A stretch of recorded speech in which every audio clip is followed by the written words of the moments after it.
he has watched. Here's Reeves. Reeves straight to the cup. Plays it in to take the lead.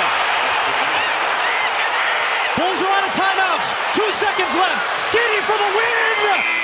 Go! Oh my God! I cannot believe this. Elizabeth, I'm coming, baby.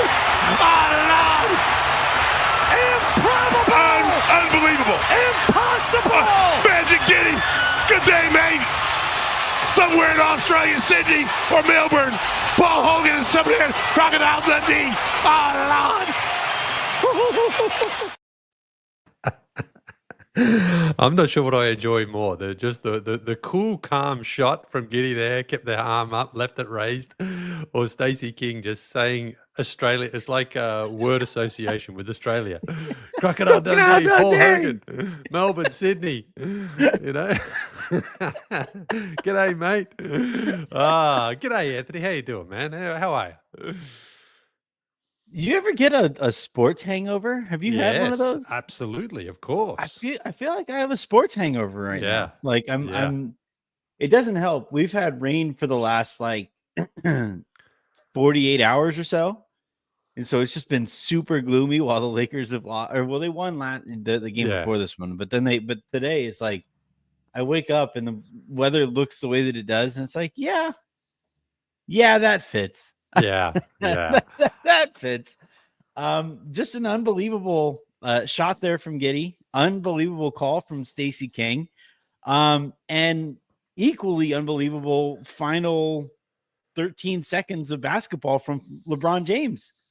I've never seen him short circuit like that. I've never seen any great player short circuit like that. You know, that's like Magic Johnson dribbling out the clock against the Celtics.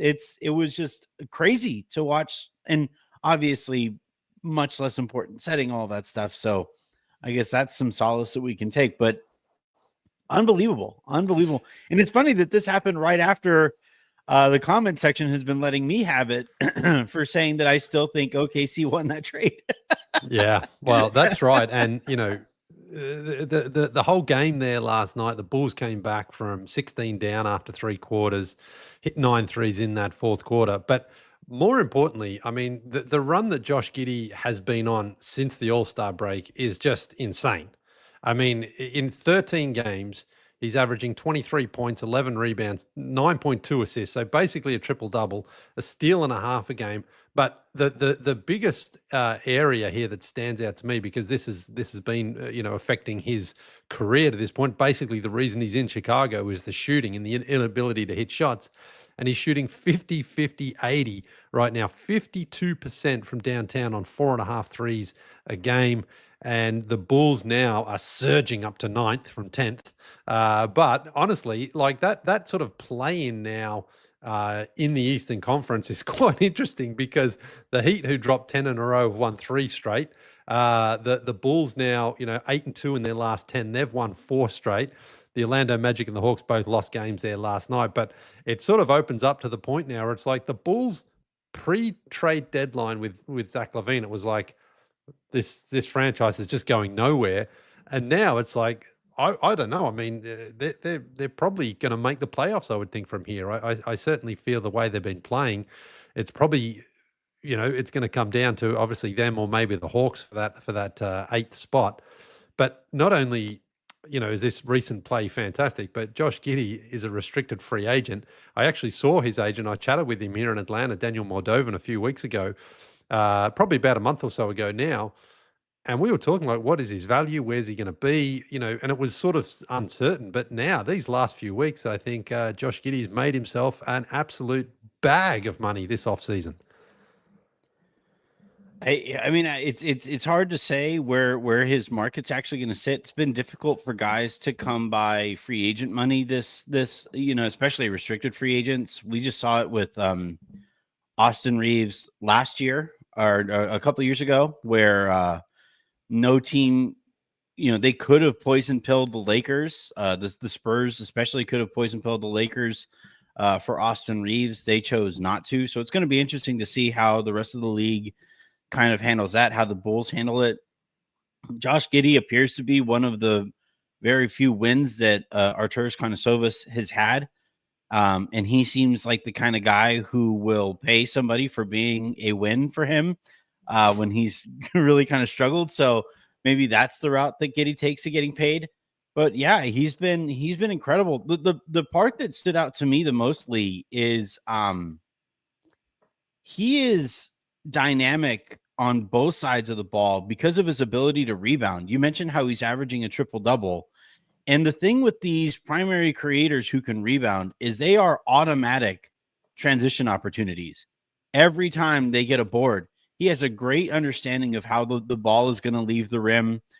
He is great at tracking down, the arc that a ball is on, and is that going to be long? Is it going to be short? He had a few offensive rebounds last night just by having that better understanding.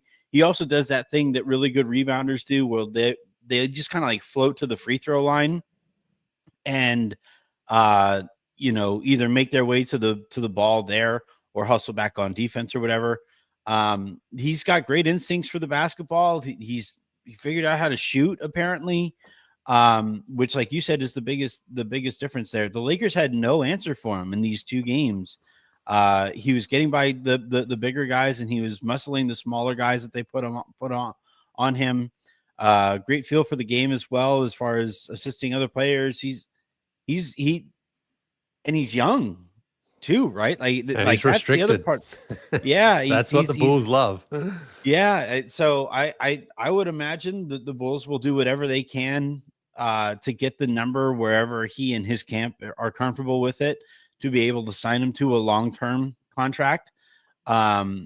He would be wise, I think, to get to unrestricted free agency as quickly as he can. So I think that's going to be the big negotiation there between the Bulls and Giddey's team. But yeah, that last night was incredible.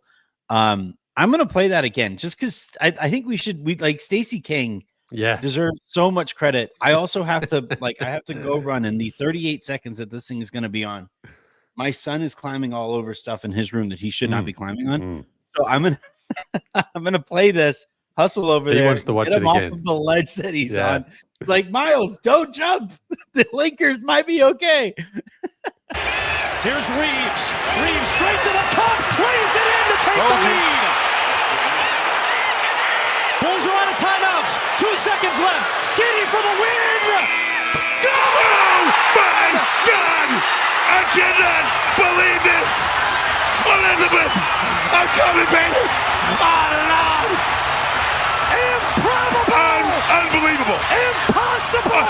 Magic Giddey! Good day, mate! Somewhere in Australia, Sydney, or Melbourne, Paul Hogan and somebody at Crocodile Dundee! Oh, Lord! Elizabeth, I'm coming, baby. Like, I'm guessing that's his wife that he's coming home to. I guess the game's over. No, that's Sanford and Son. Did you ever watch Sanford and Son?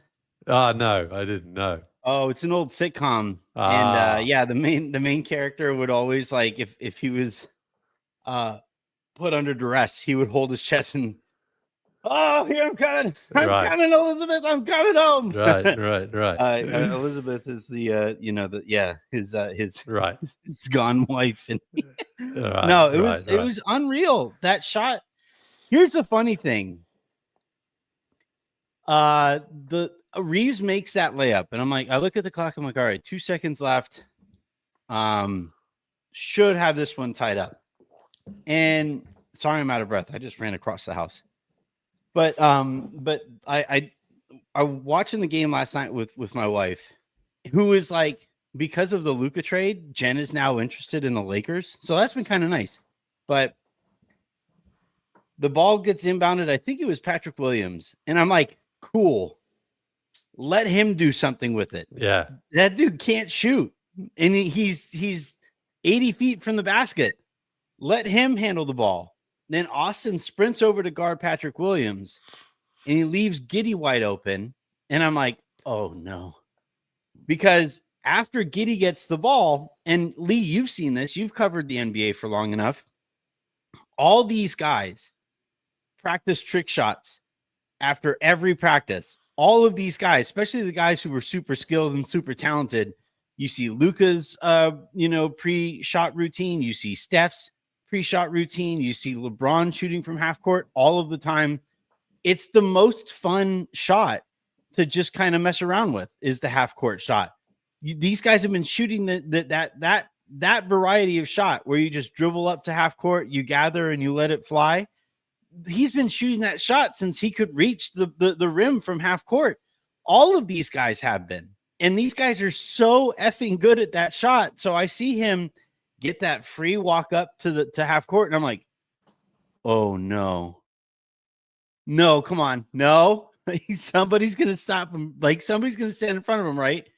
And no, like the closest thing that we got to somebody standing in front of Josh Giddey was LeBron James kind of standing in front of his left shoulder, which isn't going to impact a shooter. And it was unreal to watch. It was happen in slow motion. He released a shot. I'm like, oh, please be long. Nope, it was perfect. It was a perfect shot from half court. I think Leigh has frozen.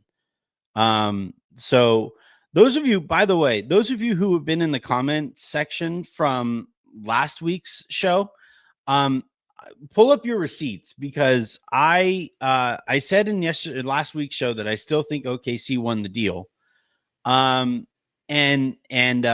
You know, since then I get the emails all the time from YouTube that indicate that somebody commented on the show.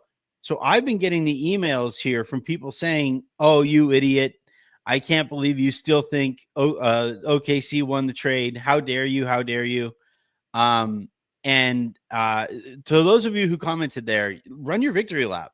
You know, you get to own this moment here on the show. But yeah, Leigh, like I said, you've covered these guys for long enough. You've been in the gyms while these guys are so good at that half court shot.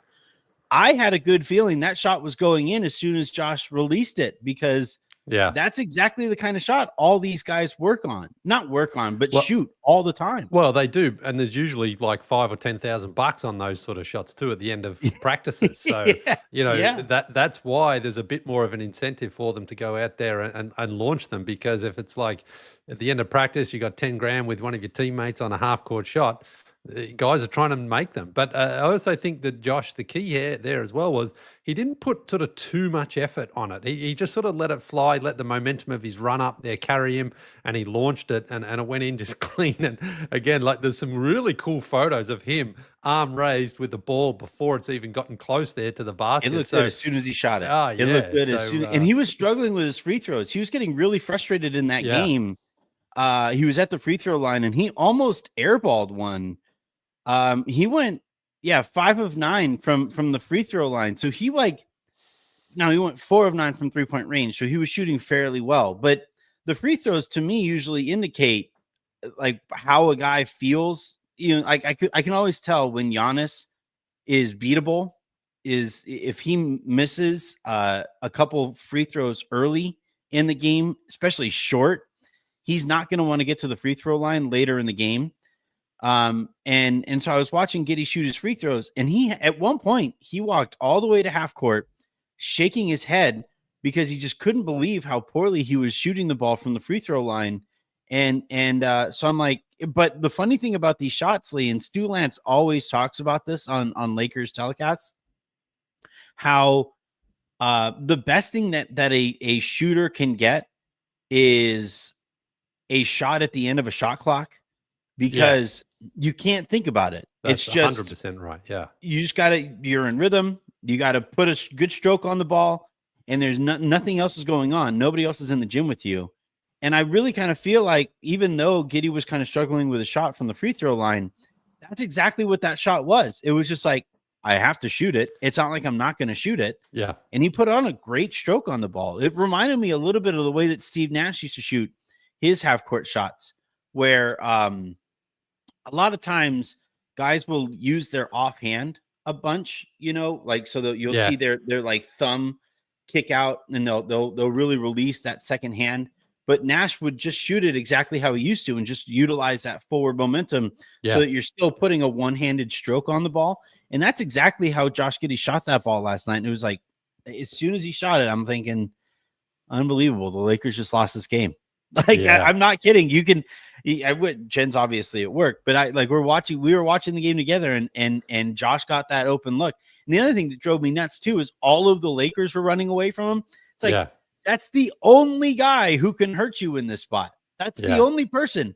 Let every other, you should have quintuple teamed Josh Giddey once he got the basketball, because if he passed it, there wasn't going to be time for somebody to catch it and then put a good stroke on the ball.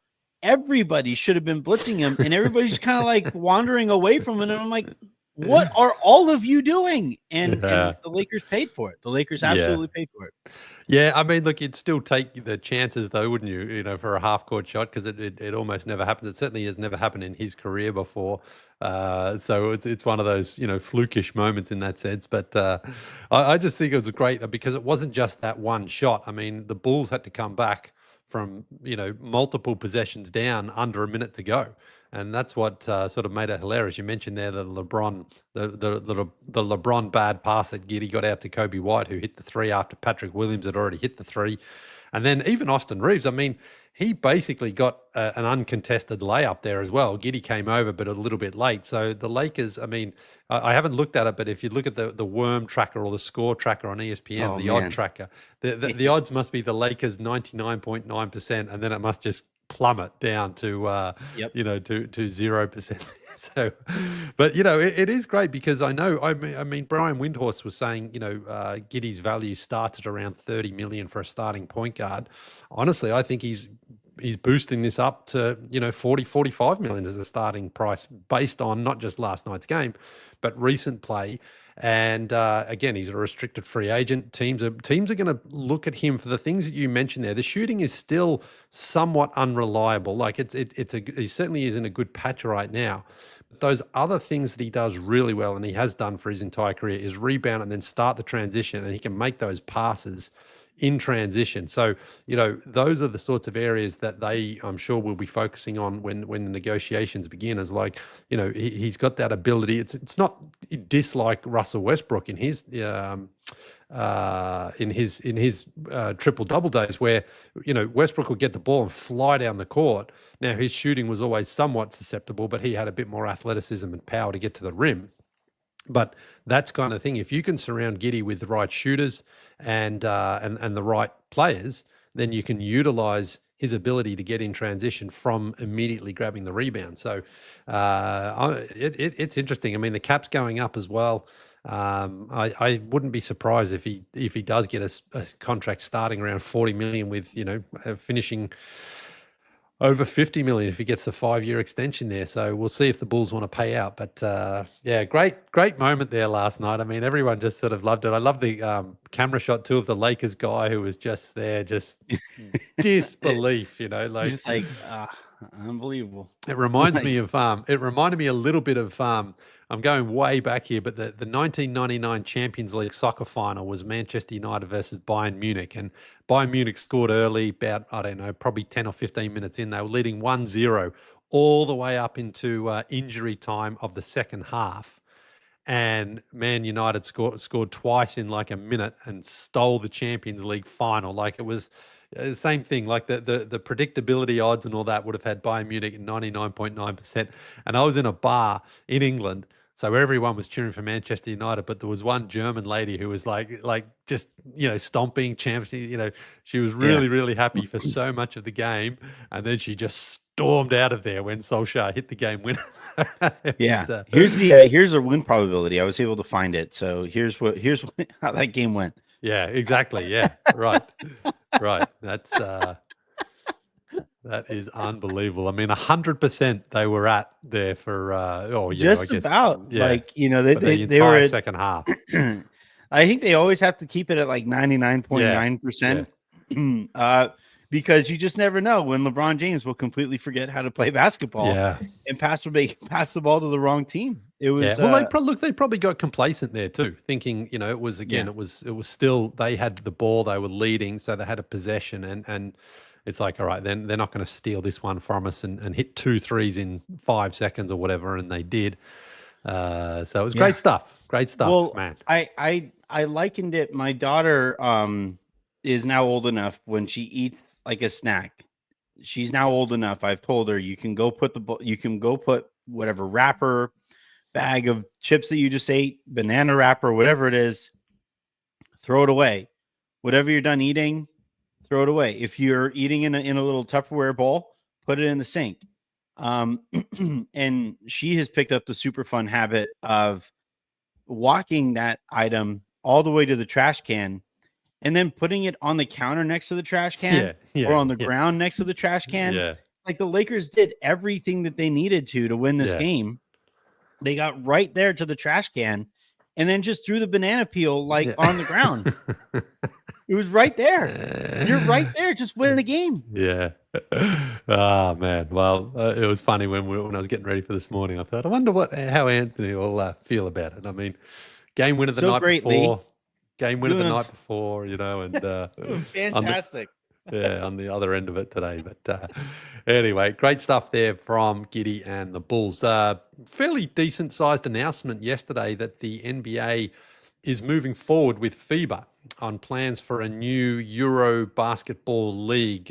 Details sort of still somewhat sketchy, but certainly this is a significant announcement because basically the NBA is getting into bed with FIBA and going up against EuroLeague. And this is something that has been sort of in the works here for a while. We know Adam Silver's had an idea for a Euro League. We know that an NBA team doesn't really work out there. So instead, if they can create their own league, and I think, as I understand it, the NBA was trying to partner with EuroLeague, and EuroLeague was like, no, we sort of don't want that arrangement.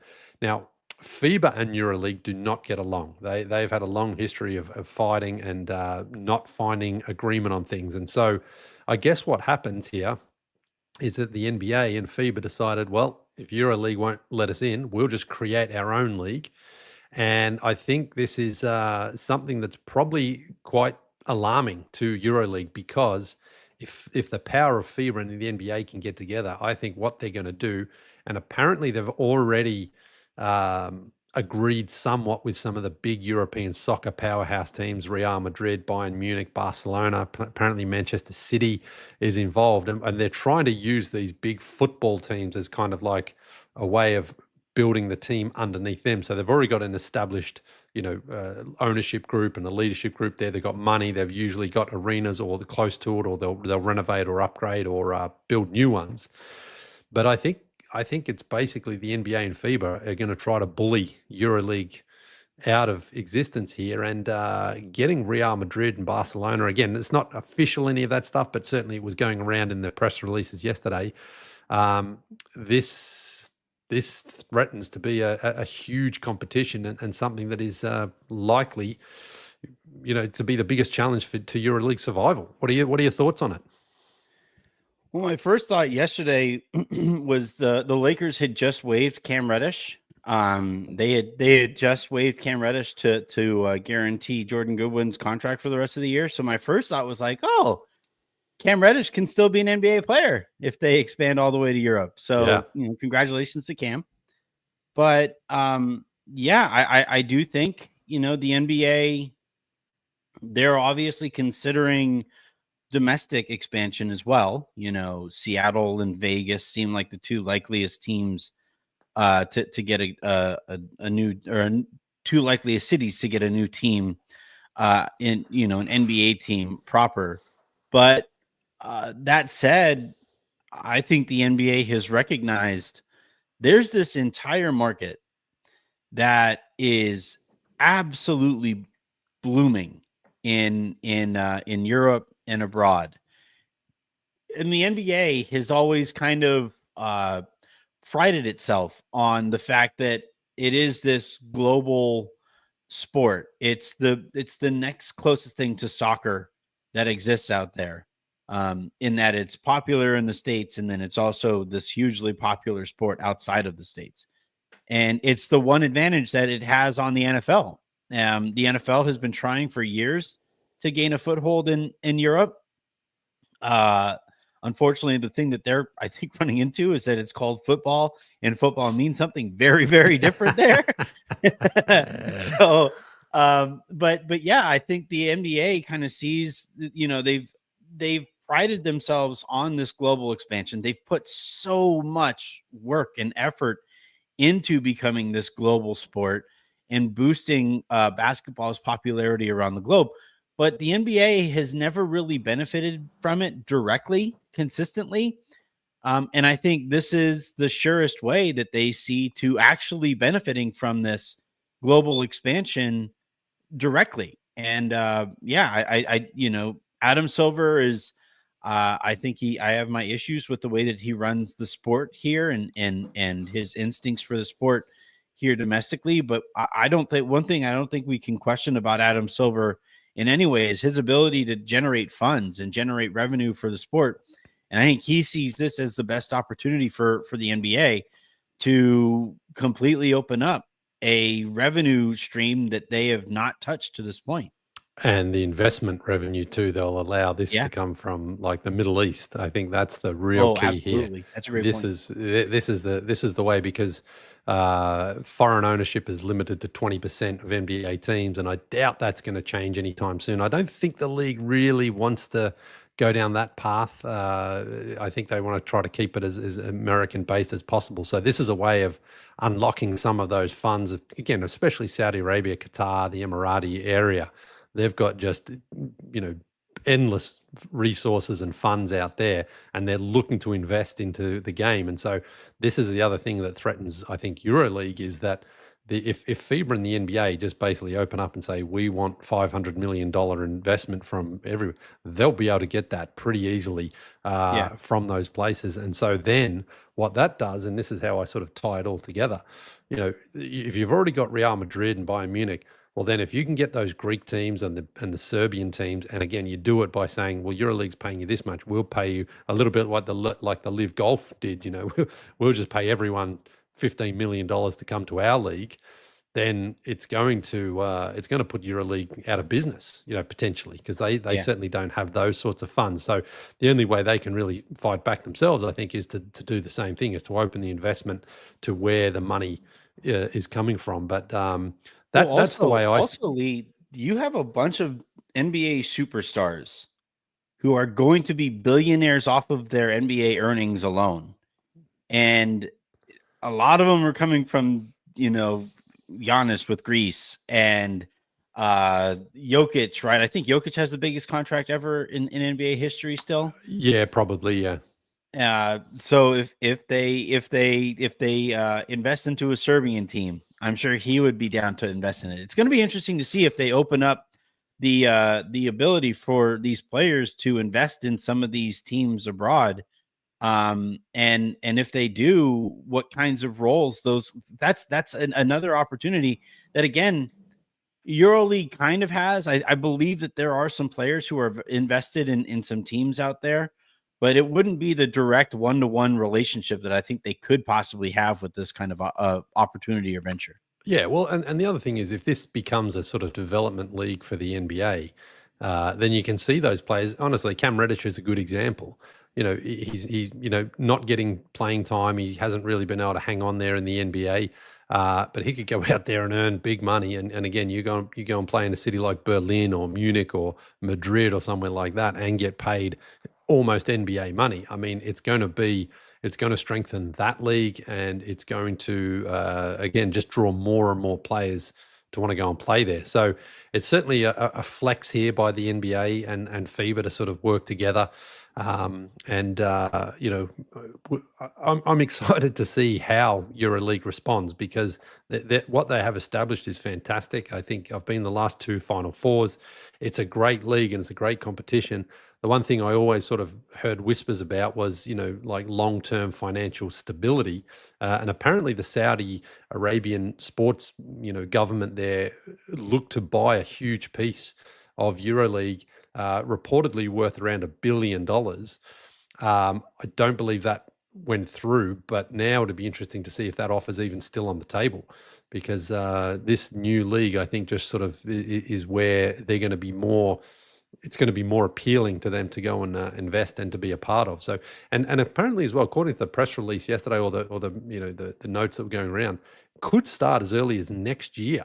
So I would say it won't be, this off season and then the 25-26. I think it'll be more 26-27 season. It would take that time, but certainly it feels as though a lot of work has been done, behind closed doors right now to sort of lure those big, powerful soccer clubs who have got money and got the resources already to say, hey, We want you to be a team, and this is the sort of revenue that you'll get, and this is what we're looking for. And again, if you can take some of those big teams already, it's going to make the other ones fall into place, I think, pretty quickly. Yeah, and again, it's you mentioned Cam Reddish, Kendrick Nunn is already over there playing really well, and has made a nice name for himself in taking this opportunity. I remember when I was in college, I had a few friends who were like, really considering, because they obviously none of us had a chance at playing in the NBA, but there were enough classes in European basketball that you could go and travel, make a little bit of money, in those settings, and then come back here and get back to work after you're kind of done playing basketball. It was something that I was considering doing. Unfortunately, my wife was here, so it was like I couldn't like take her. It was like, hey, babe, we're going. But it was something that like a few of my friends were really considering doing, and I really do believe that the stigma of playing in non-NBA leagues will fall by way of the NBA's personal investment in this. And I think what a lot of basketball players are going to find is that actually playing in Europe, traveling, learning a different culture, that's one of the most enlightening experiences that somebody can have. And now you can do so while being tied, however loosely, back to the NBA. Yeah. And I would imagine, like with all of these teams, like you mentioned, it being potentially a developmental thing, these NBA teams are going to keep close tabs on some of those players that go play for some of these international NBA teams if this does actually take place. And I think there will be a lot more clarity on contractual outs that allow players to come back here to the States, if that opportunity presents itself. And yeah, I just see that I guess the opportunities are kind of endless here with the impact this could have on whether it's basketball players individually or the NBA in a more macro sense. It's really kind of cool to think about. Yeah, and what also is interesting, I saw, the FIBA rules obviously are 10-minute quarters, and Adam Silver apparently wants. I mean, he's a fan of those 10-minute quarters, but apparently they want to, I think, bring it closer to the NBA game. So we'll see exactly. Those sorts of details aren't A lot of flopping aren't super significant at the moment, but huge news. And again, this has been sort of on the back burner there for a while, but now it seems like they've come to an agreement. And again, I just wonder how the bigwigs in EuroLeague are feeling right now. Today, knowing that this sort of partnership is forming and going to be a big threat. Just bring you back locally here for before we get on to the Jimmy Butler edition, which I'm excited about because all those things we just talked about is what my Jimmy Butler travel feature is about here today. But the Western Conference playoff standings, man, wow. Where do you think the Lakers are going to finish right now? It feels like they could finish anywhere from second to potentially dropping as low as back into the play-in here. Things are so tight. They're only, 2.5 games up on the Clippers in 6th, but that's also 2.5 games up on the Warriors in 7th and 3 games up on the Timberwolves. So a game like last night, honestly, could end up having huge ramifications. The Lakers 4 and 6 in their last 10. It feels like the Lakers might be one of these European expansion teams here before, like, given the way Lakers Twitter is kind of reacting to this. The part of it you mentioned it, Lee. I think a lot of the focus has rightly been on seeds 2 through 5 or so, but given the way that Denver has played, given the way that the Lakers have played, given the way that Memphis has played, now all of a sudden seeds, I think 2 through 8 feel like there can be some real movement there. And you look at like the Lakers remaining schedule. I don't know if you've seen it recently. It's legitimately insane. The run that they have to finish on here, where they play against, to wrap things up, they go Memphis, Houston, Golden State, New Orleans, OKC twice in a row, Dallas, Houston, Portland. Portland, by the way, playing good basketball as well. Yeah. And Portland, like they have an outside chance at sneaking into the 10 seed there. So they'll be playing hard, I would imagine, at the end of the season. The only teams that could potentially be taking a night off would be New Orleans and then OKC in one of those games there. Yeah. Outside of that, the Lakers have nothing but tough games here. Now, fortunately for the Lakers, those are the ones that they seem to take seriously. So, so long as they don't play Chicago again, I think the Lakers have a decent chance at staying above the play-in. And you look at the rest of these West teams, like they're all backloaded. A lot of their schedules. Only Golden State has a pretty weak schedule to wrap up. Yeah. But everybody is going to be playing against each other. The Lakers in Memphis play literally tomorrow. And that's going to be a huge game. So it's going to be really interesting to see how all of these teams that are all kind of stumbling to the finish line, and they're stumbling to the finish line because it's the end of an 82 game season. You've had to play really hard all year to stay in the pace at the right pace in the Western Conference.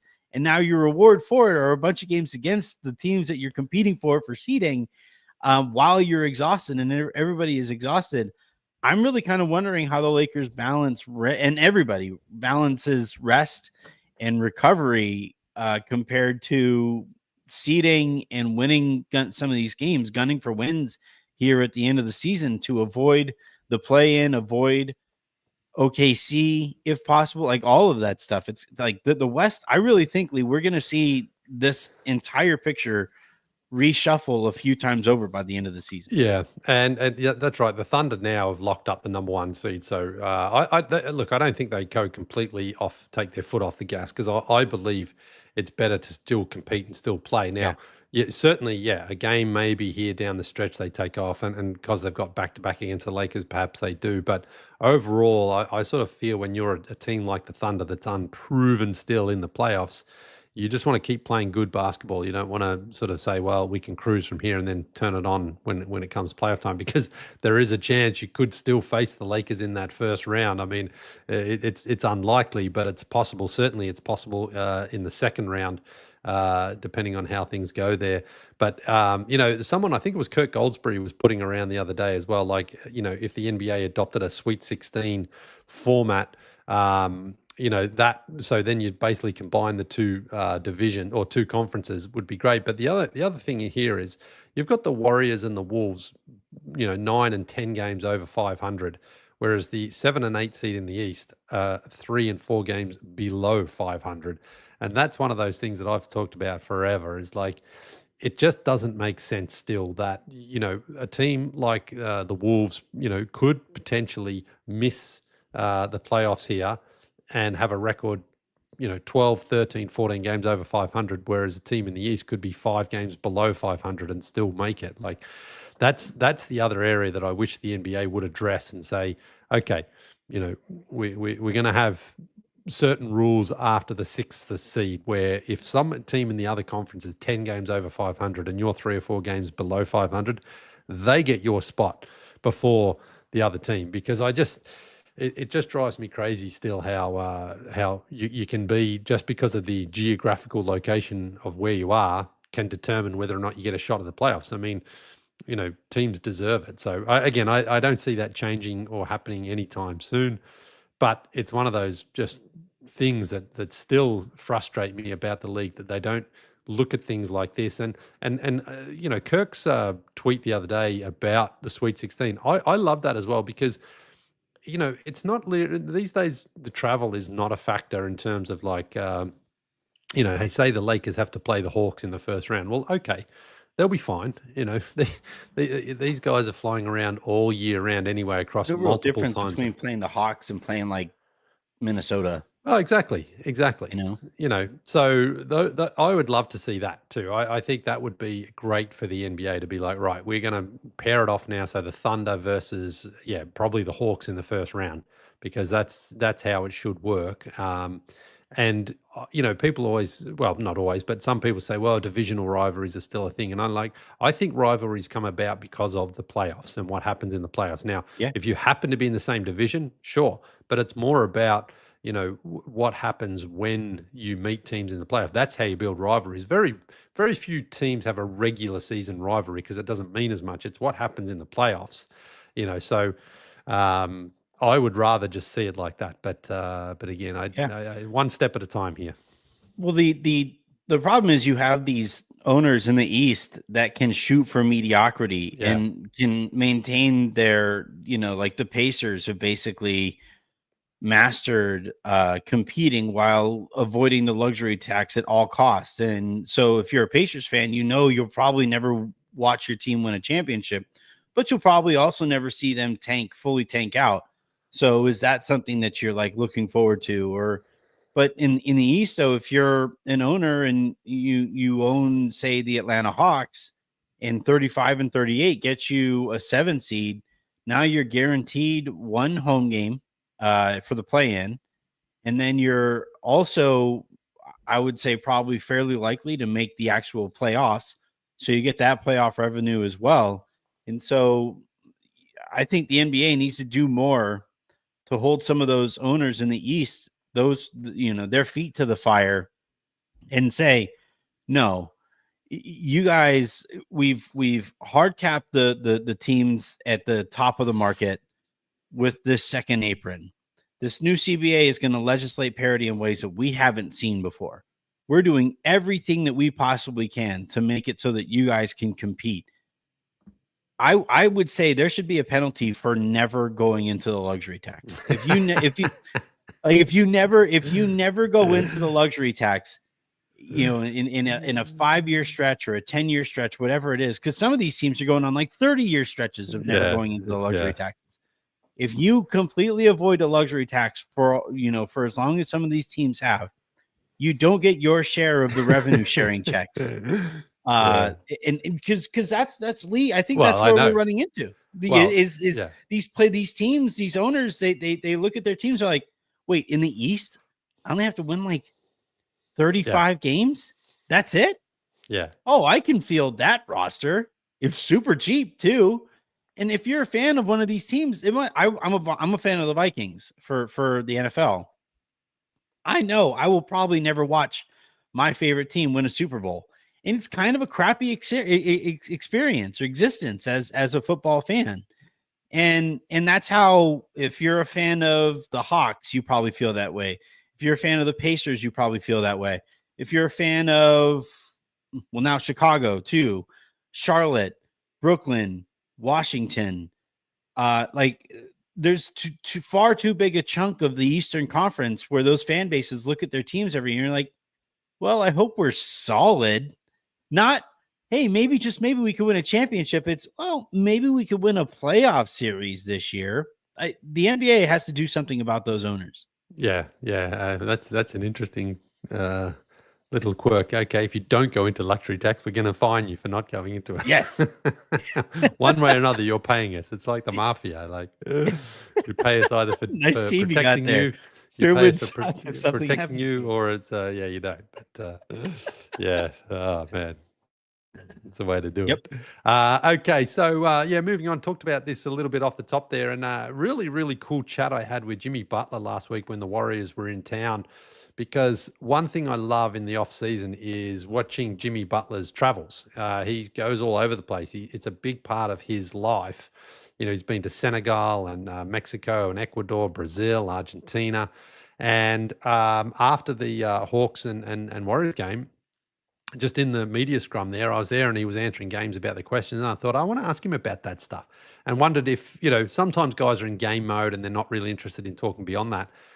But Jimmy had an incredible couple of answers here to the questions I asked him about not only travel, but the impact it has on him and what he's learned about traveling around the world. And I'm going to share that with everyone right now. It's like I'm a kid again, damn near. Like I just get to go out there and just have fun, run around, smile.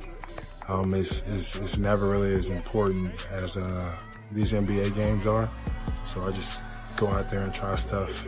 I get to pass the ball to, people in Ecuador or people in Mexico, wherever I'm at, and just really be appreciative of where I've come from and get to share my love for the game with everybody around the world.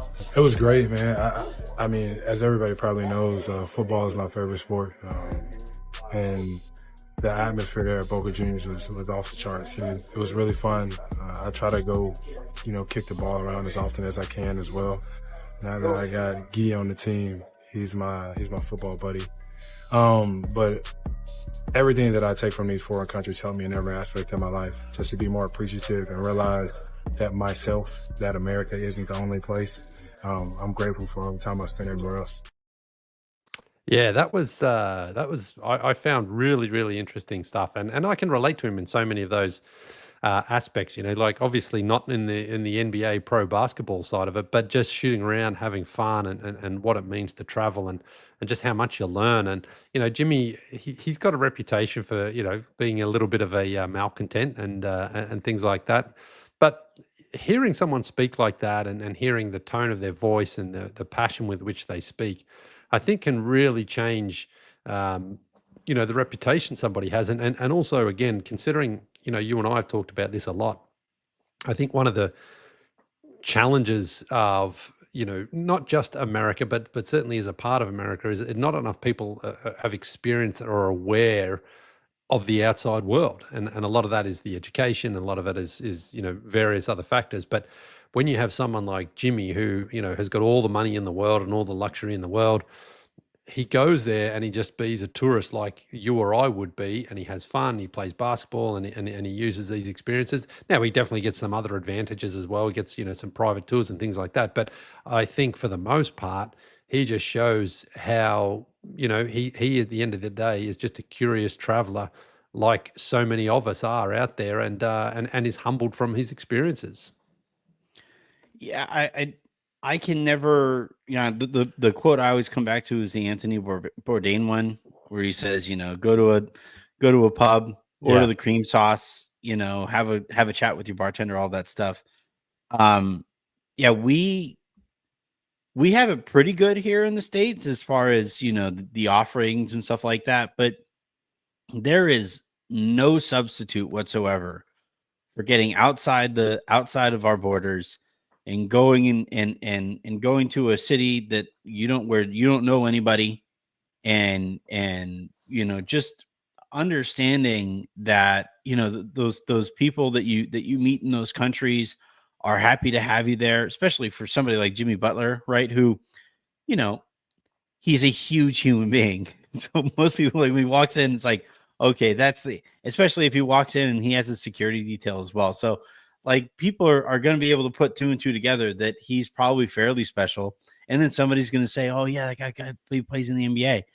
And even if they didn't say that, or even if nobody did notice him, the kind of hospitality that you see in a lot of these countries is just special. And it really makes you kind of rethink a lot of the things that we're taught here, where I think we can be very myopic as Americans.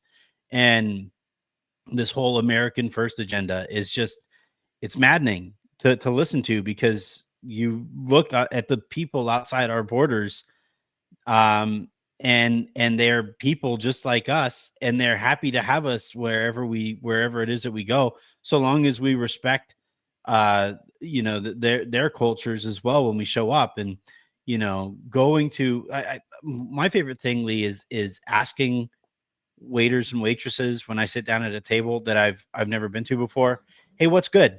Yeah. What do you get on your break?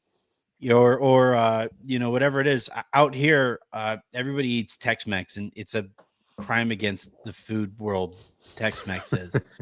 But I always ask, there's a restaurant down the street from us, Cardell Hardin, and I knew walking in, it was like, okay, this is a special place. It smells like the Might the S houses when I would walk in, and it smells like their food. And I'll walk back there and I'll ask in Spanish, hey, what do you guys eat? Hey, where's the salsa that you guys put on your food? Can I get some of that? And they really respect it. They really like that. I'm looking for ways, and I'm an outsider. I'm when I first moved here, I was a complete outsider. And these people in these countries and these cities that a lot of people don't think to go to, they're so happy to have us go and visit their places and try a little taste of their culture. That, yeah, it's really cool to see somebody like Jimmy Butler, who does have that reputation as a malcontent, being like, no, I'm not the weird one. You guys are the weird one for not wanting to go out and visit some of these places.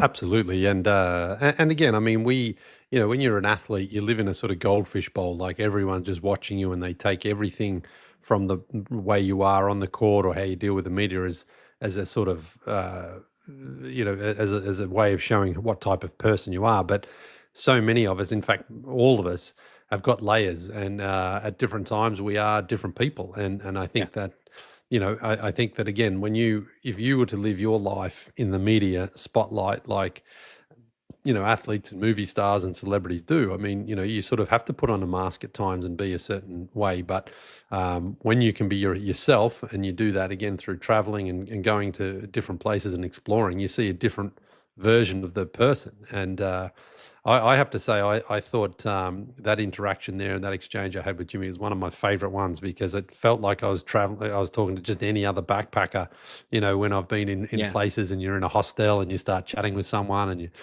you're all of a sudden you're out having a couple of beers with them later on or whatever.